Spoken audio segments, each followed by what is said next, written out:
심판 그리고 회복이라고 붙였습니다. 이제 모이를 쫓던 수탉 한 마리가 있었답니다. 그래서 수탉이 알죠? 장닭. 닭 한 마리가 수탉이 물이 모이는 곳으로 이렇게 달려가더니 이렇게 먹기 시작합니다. 이제 수탉은 늘 하듯이 이제 물 한 모금 먹고 하늘 쳐다보죠. 닭이 물 한 모금 먹고 하늘 한번 보고 또 물 한 모금 먹고 하늘 한번 쳐다보고 그러고 있었습니다. 이제 그것을 바라보는 사람들이 있었거든요. 이 모습을 바라보고 있던 한 사람이 이렇게 말해요. 아유, 닭이 무척 고개가 아프겠네요. 이렇게 말했어요. 그러자 그 옆에 있던 사람이 이렇게 말하죠. 아유, 다 먹고 살려고 하는 것이죠. 저렇게 목을 쳐들지 않으면 뭐 물이 넘어가겠습니까? 이렇게 말했어요. 그랬더니 그 옆에 있던 사람이 또 한 사람이 이렇게 말했습니다. 당신의 그 말이 다 맞기는 하지만 닭이 하늘을 쳐다보면서 이렇게 꼬르륵 이렇게 하는 소리를 내는 걸 보니까 물 한 모금에도 하나님께 감사하는 것 같지 않습니까? 이렇게 말했다 합니다. 이 사람은 기독교인이었겠죠. 그렇게 말했대요. 어떻습니까? 같은 모습을 바라보고 같은 것을 바라보고 있지만 반응이 각자 달랐습니다. 그죠? 각자 반응이 다릅니다. 그러니까 어떻게 바라보느냐에 따라서 결론도 그죠? 판단도 하는 것이죠. 내가 그걸 어떻게 바라보냐에 따라서 우리가 한맘교회가 우리 1년 동안 이제 감사로 충만해지자. 그래서 감사를 찾아서 이렇게 하자고 계속 표를 삼고 있고 거의 매주 감사를 찾아서 감사합시다 이렇게 외치고 있습니다. 억지 감사도 감사해요. 내가 감사할 것이 있어서 감사하는 거 더 좋지만 찾아서 그렇게 감사를 함으로 하나님께 영광 돌림으로 감사의 조건이 우리에게 또 주어지는 기쁨이 있습니다. 그래서 감사로 충만해진 한 해가 되어지기를 간절히 소망합니다. 이제 감사로 이렇게 가득 찬 그런 눈으로 세상을 바라보면 모든 것이 다 감사해요. 근데 그것이 깨달아지면 이제 평강이 오잖아요. 근데 모든 것이 다 불만이면 모든 것이 짜증나요. 그죠? 모든 게 불만이면 모든 게 짜증나고 이 내가 보는 시간이 틀어져 있으면 모든 게 다 틀어져 있게 보이는 겁니다. 그래서 감사로 풍성해지자. 그러니까 우리가 감사로 바라보면 모든 것이 다 감사할 일이고 그러면 우리 마음에 일단 평강이 찾아오고 그러다 보면 저절로 우리 삶이 생명으로 풍성해지게 되는 것입니다. 그래서 오늘은 이제 41번째 벌써 이사야서가 41번째 27장을 살펴보고 있습니다. 그러니까 요단은 지금 주변 강대국들에 의해서 지금 눌려 있어요. 압박을 받고 있어요. 압박받고 있어서 길을 펴지 못하고 있습니다. 지금 뭐 세계가 다 그죠? 강대국에 의해 기가 눌려서 압박받고 경제적인 압박 그죠? 이걸로 인해서 길을 펴지 못하고 있지만 유다는 그 상황 가운데서 그날에는 이제 어떻게 되냐면 하나님의 직접적인 보살핌과 축복으로 평안을 누리게 될 것이라고 오늘 이사야 선지자는 그때 이렇게 외치고 있습니다. 그러면서 하나님의 말씀 메시지를 전하는데 이렇게 보살핌, 직접적인 보살핌과 축복함이 있어서 평안을 누리게 될 거다 이렇게 소망을 주셨어요. 유대 민족들에게. 이는 하나님에 대한 신뢰와 기대가 끝까지 이제 버리지 말라. 하나님에 대한 신뢰, 하나님에 대한 기대, 이걸 끝까지 버리지 말라는 그런 뜻이 담겨져 있는 메시지이기도 합니다. 비록 정복자의 위치에 있는 나라들이지만, 그렇죠? 정복자인 나라들이지만 하나님을 대적하는 그런 국가는 반드시 심판을 하실 것이라는 거예요.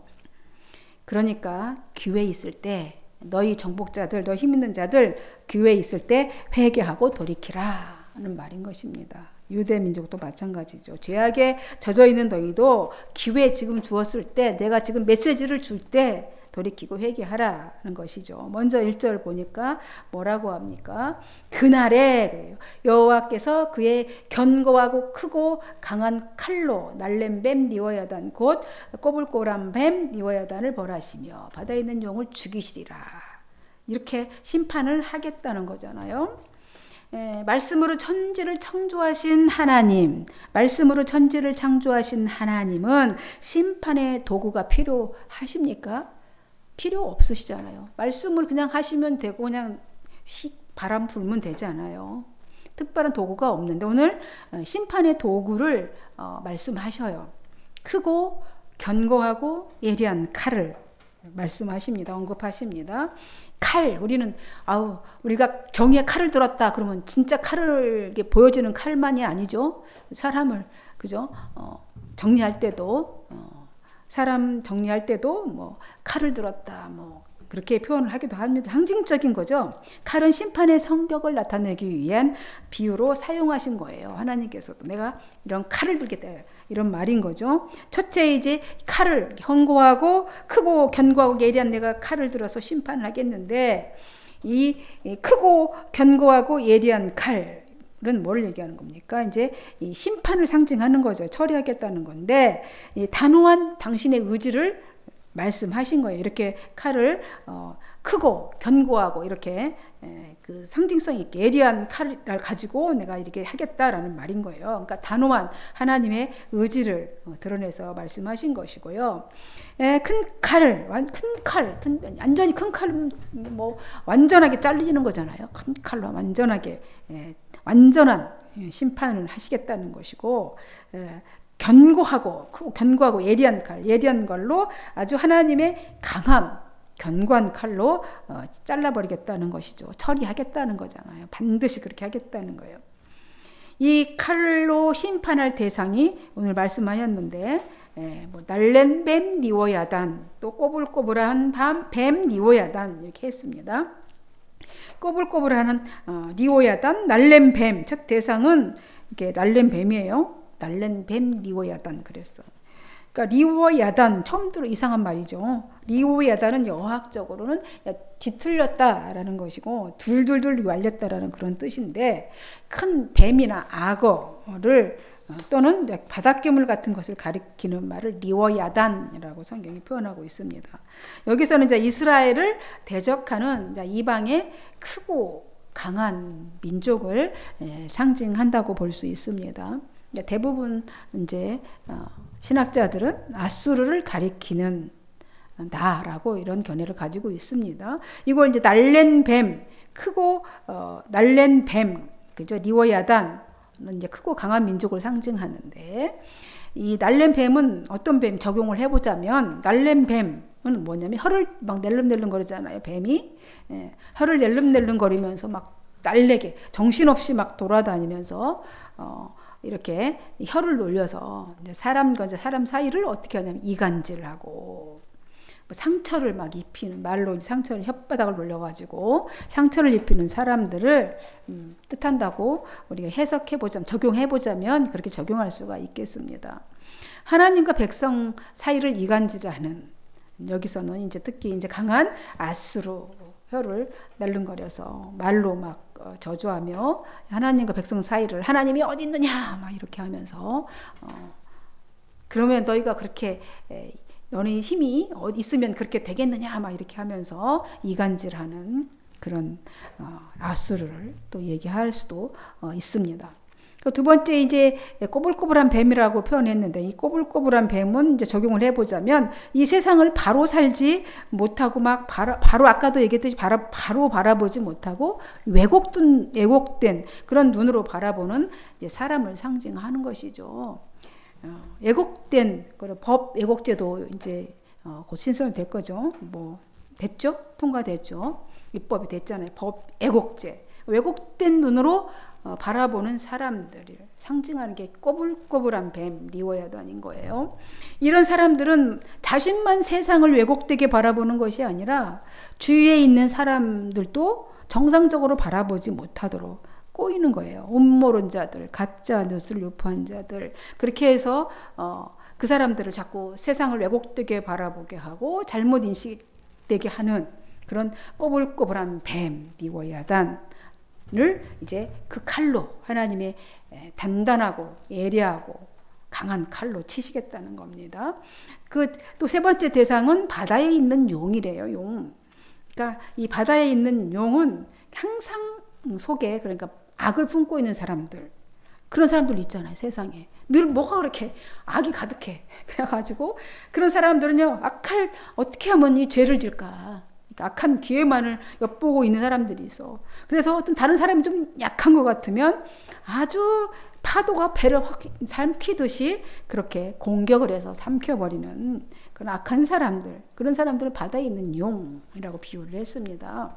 그러니까 하나님은 크고 견고하고 이제 예리한 칼을 이제 도구로 삼아서 날랜 뱀, 꼬불꼬불한 뱀, 바다의 용을 심판하시겠다 라고 말씀하고 있습니다. 1절부터 아주 세게 나오시죠. 이들은 모두 사탄의 세력과 그 추종자들을 말하는 거겠죠. 추종자들을 말하는 겁니다.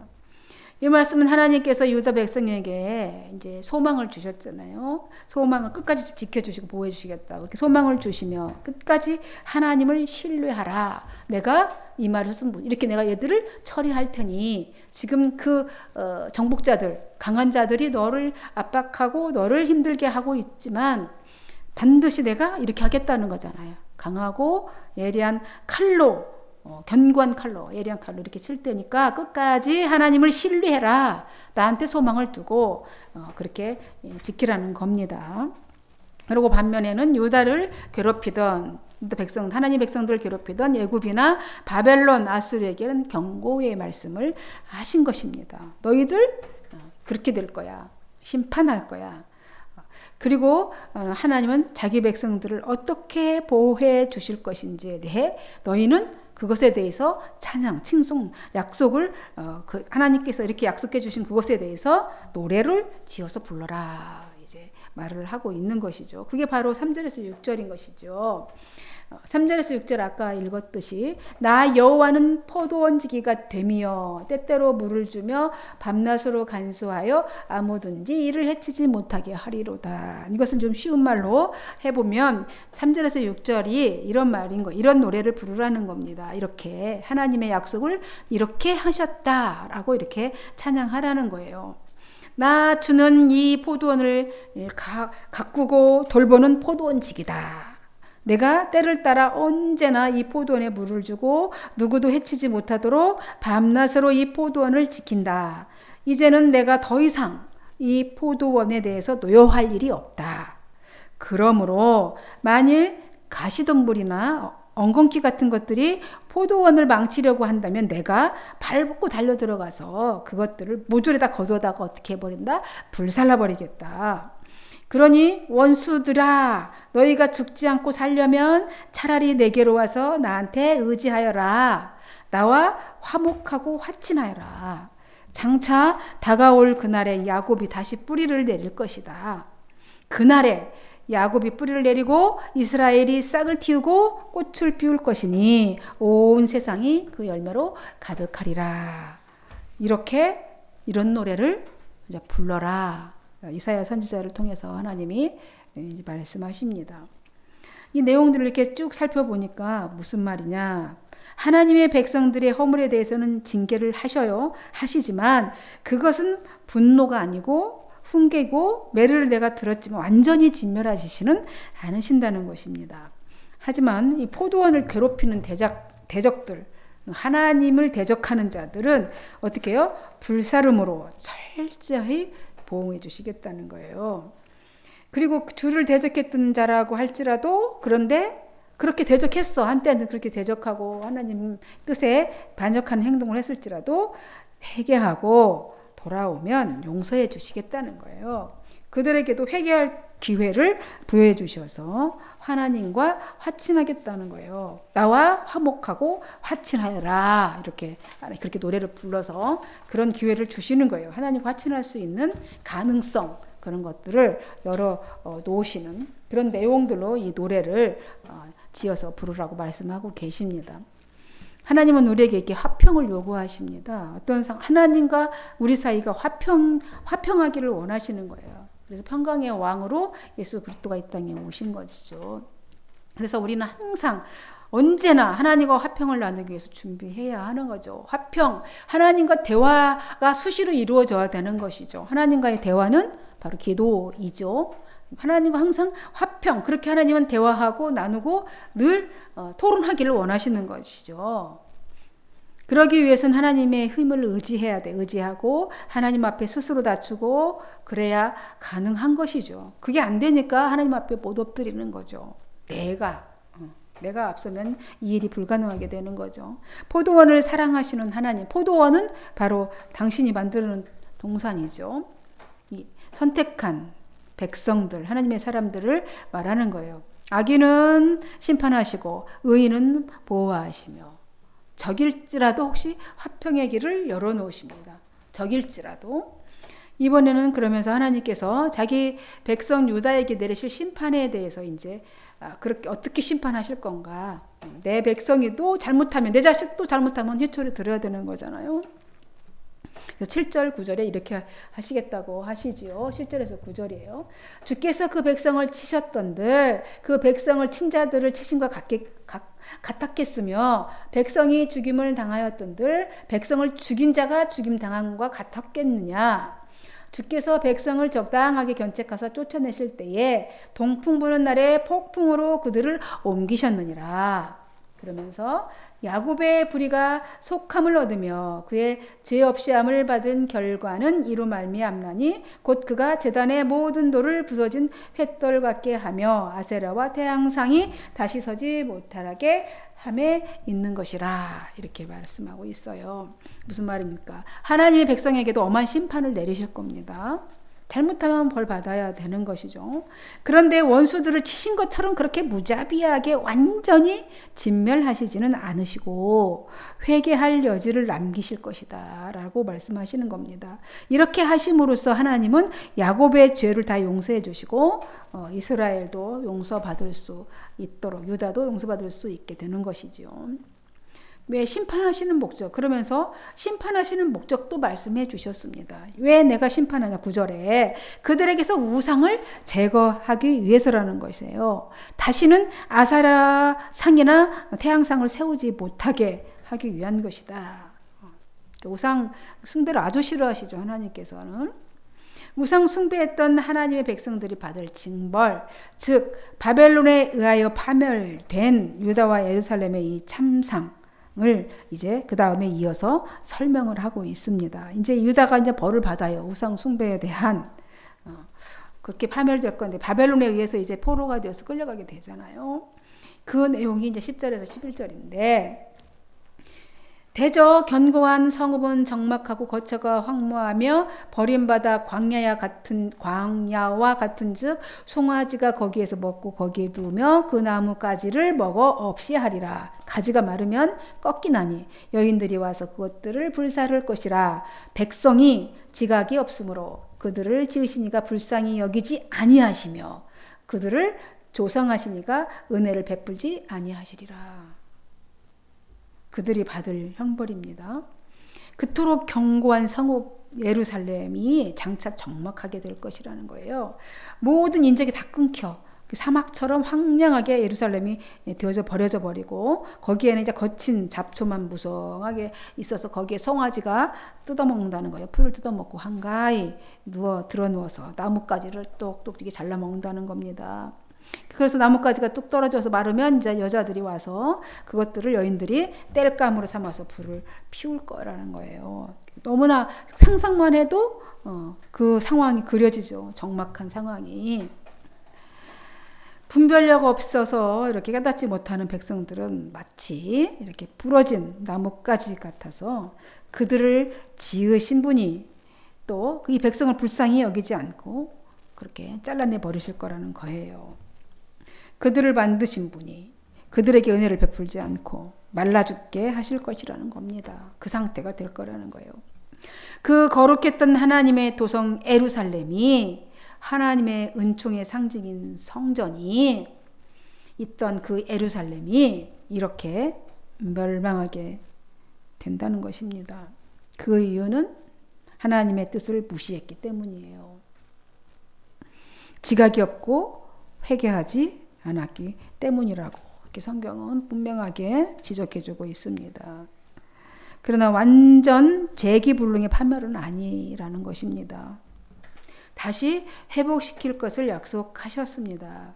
오늘 이사야 선지자는 머지않은 장래에 당할 고난당한 유대가 하나님께 영광을 얻게 될 것이라고 이제 12절 13절에는 또 이어서 그렇게 말하고 있습니다. 그렇게 되어져죠. 그렇게 적막하고 그렇게 황량하고 폐허가 된 그 예루살렘 이스라엘이 이제 어떻게 되냐면 이후에는 그렇게 형벌을 다 받고 난 다음에 너희 이스라엘 자손들아 그날에 여호와께서 창이라는 하수에서부터 애굽 시내까지 과실을 떠는 것 같이 너희를 하나하나 모으시리라. 그날에 큰 나팔을 불리니 아수르 땅에서 멸망하는 자들과 애굽 땅으로 쫓겨난 자들이 돌아와서 예루살렘 성산에서 여호와께 예배하리라. 이렇게 너희들이 너희 죄악으로 우상숭배하고 하나님을 떠나 하나님의 뜻을 거역하고 무시했기 때문에 거기에 대해서 엄청난 형벌을 받게 돼요. 예루살렘이 유다가. 그러나 그 잘못에 대한 징계가 끝나고 이제 그날 회복의 날이 오면 어떻게 될 것인지를 말씀하고 있습니다. 하나님께 영광을 얻게 될 거예요. 유다의 잘못에 대한 징계는 반드시 받지만 이제 소망을 주시는 거예요. 앞으로 이사야가 지금 예언하는 이때는 아직 이 일이 일어나기 전이에요. 그렇게 멸망하기 전이고 그 전이지만 그렇게 된 후에 다시 이렇게 될 거니까 너무 그렇게 절망하지 말아라. 또 소망도 주시는 거예요. 앞으로 너희 그러니까 회개하고 돌아와라는 거죠. 계속 회개하고 하나님께. 그러면 그런 일도 없을 거예요. 그렇게 당한 징계에 대한. 자복하고 회개하고 했으면 안 받을 텐데 끝까지 안 했기 때문에 바벨론에 이제 끌려가게 된 거죠. 포로가 돼서. 예언대로 이루어진 겁니다. 그래서 도망 주시 살아갈 용기를 주셔요. 끝까지. 그러니까 자기 백성 끝까지 하나님이 포기하지 않으시고 사랑을 주셔서 그 사랑을 또 우리에게 또 지금 이 순간에도 하나님의 그 큰 그 시대 사람들이 사랑을 깨닫지도 느끼지도 못했겠죠. 그 안에 있었으니까. 우리가 지금 지나와서 그 시대를 우리가 지금 나와서 바라보니까 하나님의 사랑이 느껴지는 것이죠. 하나님이 이토록 그들을 사랑했구나. 그렇죠? 하나님은 이사야 선지자를 통해서 유다의 잘못으로 인해 강대국에게 이렇게 비참하게 압제를 당하게 될 것을 말씀하셨어요. 그렇지만 그날의 이 말, 그 엄청난 하나님의 영광과 그들의 회복을 또 말씀해 주십니다. 밝혀 주십니다. 그래서 소망을 갖도록, 그래서 소망을 갖고 이겨내도록 그 고난과 핍박이 만약에 그렇게 너희들에게 이제 징계를 받고 벌을 받아야 되는데 그 벌 받는 과정 중에 소망을 갖고 이겨내도록 이렇게 베풀어 주시는 거죠. 은혜를. 여러분, 하나님은 죄에 대해서는 엄하게 경계하십니다. 엄하게 경계하시지만 회개하면 은혜를 베풀어 주셔요. 다시 회복하게 적이라도 나를 대적했던 하나님을 대적했던 그 적이라도 하나님께로 회개하고 돌아오면 다 받아주시고 용서해 주시고 화목하기를 원하신다. 말씀하고 있습니다. 그렇게 화목하게 지내기를 원하십니다. 은혜를 베풀어 주시기를 원하세요. 오늘도 우리가 날마다 하나님과 화목해졌습니다. 우리 맨날 그러죠. 친밀해졌습니다. 이게 친밀함이 하나님께서 가장 우리가 복받은 것이 하나님과 친밀한 겁니다. 그렇게 되면 우리 인생은 염려거리가 없어요. 그냥 그렇게 살아가면 되는 겁니다. 그 은혜가 여러분에게 있기를 오늘도 간절히 소망합니다. 기도하고 찬양하고 주기도문으로 예배를 마치겠습니다. 407장 찬양합니다.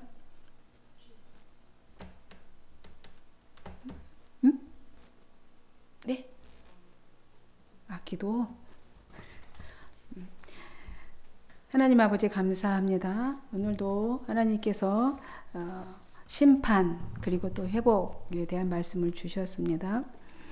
우리가 잘못하면 반드시 징계도 하시지만 하나님은 또 회복시키셔서 화목하기를 원하십니다.